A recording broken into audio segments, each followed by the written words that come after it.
cô ta nó có hai tiền. Bây giờ nhỏ học có lúc xia, tôi chỉ muốn cô lại nói. Yeah, bây giờ hai tiền, cô chỉ vậy thì mình sẽ đâu có. Khó cháy tiền, cô tôi chỉ ta luôn. Cô trở lại đa cũ một học nữa, học mơ một học đi. Cô như chỉ luôn, bây giờ năm. Bây giờ chỉ luôn, họ chỉ khía cho cô. Ê yo che cô anh hay nhớ cho lino, cô là nhớ cho lúc cô mà liều. Cô yi bao tiền, cô yi ít thứ này chỉ đâu có. Nếu tôi chỉ muốn đi đã chỉ nhớ cho tiền nó đâu có. Chỉ ra luôn khía cho cô chỉ tôi sẽ đâu có.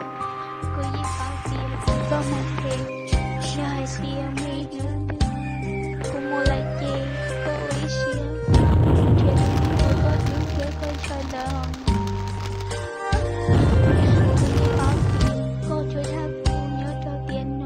Trên kia có gì chỉ luôn.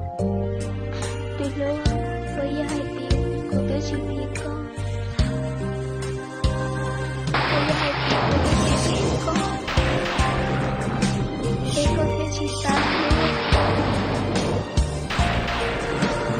Tới chỉ của chị tôi sẽ cho con. Tôi biết có gì là tao lên cho cô của chị tôi sẽ.